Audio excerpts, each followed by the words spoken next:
Hi everybody, I'm Rock I'm Terry. She is behind the camera again today, and here comes our next video in our series of videos we're going to provide for you. If the camera shakes, it's because Terry's giggling. I'm telling you, we have done nothing but laugh today. So again, I want to thank Stewie for the winning name for our production team, Blue Finger Productions.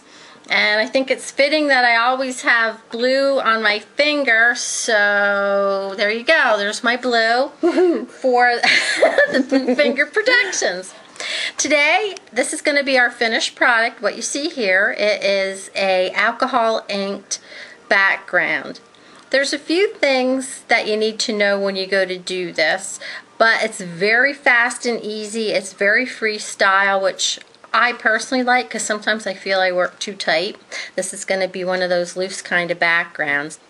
So how are we going to get to here? Well, one of the things you're going to need is, this is made by Tim Holtz. It's from a Ranger product. It's Adirondack inks. They're alcohol inks. They make a variety of colors. We're going to use a few of the colors today. Also, what you see on here are some markers and a piece of tape, some stamps. Again, you want to use StazOn ink because this paper is, let me move this out of the way and show you. This is glossy cardstock. Yep, and you can see, as Rock is showing it, there's a reflection from the lamps that are on the desks showing on this cardstock. It's that glossy. It is glossy. It's a little non-porous. What does that mean? That means the alcohol inks are going to move across this a lot easier than cardstock. I will show you on watercolor paper, you can do this technique with acrylic ink, acrylic paint, and also watercolors, and I'll show you that a little bit later. The other supply you're going to need is air in a can. It's for cleaning your computer, keyboards, and things like that. So you'll need this to do it. Now, I would imagine you could use a straw, and once you see the technique, you'll understand what I mean by that. Okay, alcohol inks that we have here, they dry very quickly. You have to move fast. So what I'm going to do is I'm just going to put a drop here. You're going to take the air can and you're going to blow it. Oh, wow. Very cool. So we'll do a few different colors. You can go in any direction with this air can. And they dry really almost immediately. I mean, I'm noticing that it's almost all dry already. Yeah, it really dries in seconds, so you kind of have to move very fast. But we'll just, and depending which way you turn your paper in your can, that's the way that your ink is gonna move. Oh, wow.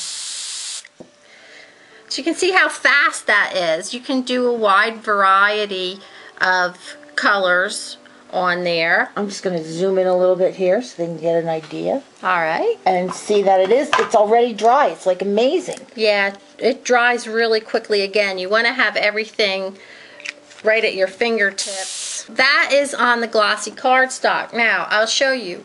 You might be thinking, well, I don't have glossy cardstock, but I could use photo paper. Not really. Photo paper is not very good because photo paper is designed to take ink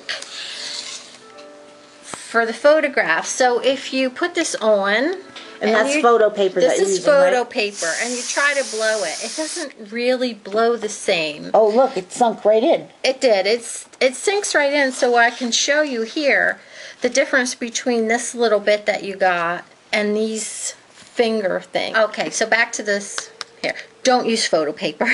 Gotcha.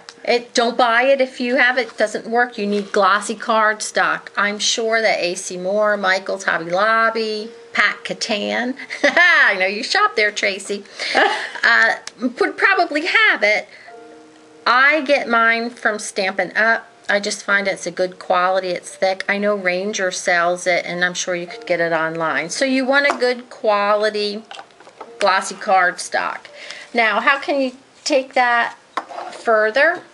Well, you can stamp on it. Again, you want to use StazOn ink. Can you see that, Terry? Stays On comes in a lot of different colors. I just happen to use black a lot. One of my new favorite colors is red. But Stays On ink works is the ink that you want to use on this type of paper if you stamp. So I just kind of do Terry's word serendipitous and make some random stamp marks on here. You can use any kind of stamps. Whoops, how'd you like that, Terry? I was throwing my stamp pad at Throwing the kitchen sink, Rock. But now what I did on here, just let me move this out and bring this back in. I took a little tape and put it across here.